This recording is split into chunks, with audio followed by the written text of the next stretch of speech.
तर जळगावमधील चाळीसगावमध्ये मुसळधार पाऊस सुरू आहे। म्यानाड आणि गिरणा नदीला पूर आलेला आहे। तर नदीकाठच्या अनेक घरांमध्ये पाणी शिरलेलं आहे। नदीकाठच्या नागरिकांना सुरक्षित ठिकाणी हलवण्यात आलेलं आहे। जळगावमधील चाळीसगावमध्ये मुसळधार पाऊस सध्या सुरू आहे। या संदर्भातले अपडेट्स देत आहेत माझे सहकारी मंगेश जोशी। मंगेश, सध्याची काय परिस्थिती आहे या ठिकाणी? नक्कीच ज्या पद्धतीने खरं तर चाळीसगाव सह परिसरामध्ये जे आहे मुसळधार पाऊस सुरू आहे। तुर्तास जरी पावसाने विश्रांती घेतली असली तरी ज्या पद्धतीने चाळीसगाव परिसरात जे आहे मुसळधार पाऊस झाल्यामुळे गिरणा आणि मन्याड या दोन्ही नद्यांना पूर आलेला आहे। आपण सद्यस्थितीत चाळीसगाव तालुक्यातील सायगाव या ठिकाणी आहोत आणि या ठिकाणी आपण बघतोय की सायगावमध्ये खरं तर मन्याड आणि गिरणा या दोन्ही नद्यांचा संगम आहे।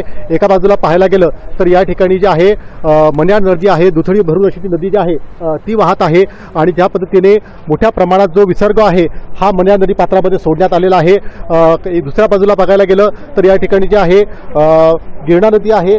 गावाच्या दोन्ही बाजूला दोन वेगवेगळ्या नदी असल्यामुळे पुराचं पाणी हे गावामध्ये शिरल्यामुळे अर्ध गाव जे आहे ते आता पाण्याखाली गेलेलं आहे। आपण खरं दृश्यामध्ये बघू शकतोय की या ठिकाणी अर्ध गाव जे आहे या ठिकाणी पाण्यात गेलेलं आहे। एका बाजूला गिरणा नदीचा तर दुसऱ्या बाजूला जे आहे मन्याड नदीचा पुराचा वेढा जो आहे या गावाला बसलेला आहे। काही नागरिक जे आहेत सुरक्षेच्या दृष्टिकोनातून अक्षरशः घराच्या इमारतीवरती चढून उभे आहेत। एकंदरीतच पुराचा प्रवाह हा अजून वाढण्याची शक्यता आहे, कारण पुढील काही तासात चाळीसगावसह परिसरात मुसळधार पावसाचा अंदाज जो आहे तो प्रशासनाने वर्तवलेला आहे। आपण नदीच्या दुसऱ्या भागाला पाहायला गेलं तर अक्षरशः स्मशानभूमी असेल, परिसरातील मंदिरं असतील आणि नदीकाठचे जे घरं आहेत ते देखील खरं तर पाण्याखाली गेलेले आहेत। मोठा विसर्ग जो आहे हा या ठिकाणी सुरू आहे। या ठिकाणी मी खरं तर संगम नेमका कशा पद्धतीने होतोय हे दाखवण्याचा प्रयत्न करतोय। या बाजूला जी आहे ही मन्याड नदी आणि तिकडनं जी वाहत येत आहे ती गिरणा नदी, दोन्ही नदीचं पुराचं पाणी जे आहे ते या संगमावरती येत आहे।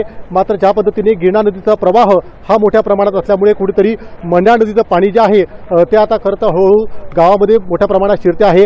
काही ठिकाणी आपण बघायला गेलं तर या ठिकाणी अक्षरशः 6 फुटापेक्षा अधिक पाणी जे आहे ते गावामध्ये शिरलेलं आहे। मोठ्या प्रमाणात पूर परिस्थिती निर्माण होण्याची शक्यता असल्याने प्रशासनाच्या वतीने नदीकाठचे जे नागरिक आहेत, ग्रामस्थ आहेत, त्यांचं स्थलांतर केलेलं आहे। मात्र ज्या पद्धतीने घरांमध्ये आता मोठ्या प्रमाणात पाणी शिरल्यामुळे अनेकांच्या संसारोपयोगी साहित्याचं नुकसान झालेलं आहे। काही ठिकाणी पशुधन देखील शेतकऱ्यांचं वाहून गेलेलं आहे। अजूनही पुढील काही तास जे आहे खरं तर मुसळधार पावसाची शक्यता जी आहे ती वर्तवण्यात आलेली आहे। त्यामुळे नदीकाठच्या गावांना जे आहे प्रशासनाच्या वतीने सतर्क राहण्याच्या सूचना ज्या आहेत त्या देण्यात आलेल्या आहे। आपण याच परिसरामध्ये अजून काही नागरिक जे आहेत आपण बघतोय की या उंच इमारतीवरती हे सर्व नागरिक जे आहे आता या ठिकाणी जमलेले आहेत, कारण मोठ्या प्रमाणात गावात पुराचा विळखा जो आहे तो पाहायला मिळतो आहे। प्रशासनाचे अधिकारी जे आहेत ते संपूर्ण आता या गावाचा देखील आढावा घेत आहेत, पूर परिस्थितीचा आढावा घेत आहेत, कारण काही थोड्या वेळात पुराचं पुन्हा पाणी वाढल्यास गावाचा संपर्क देखील तुटू शकतो। त्या अनुषंगाने खबरदारीचा उपाय म्हणून नागरिकांनी आणि ग्रामस्थांनी देखील सतर्क राहण्याचे आवाहन जे आहे ते प्रशासनाच्या वतीने करण्यात आलेलं आहे। निश्चित मंगेश, या ठिकाणच्या पुरासंदर्भातले अपडेट्स तुझ्याकडून घेत राहू। तुर्तास धन्यवाद संपूर्ण माहितीसाठी।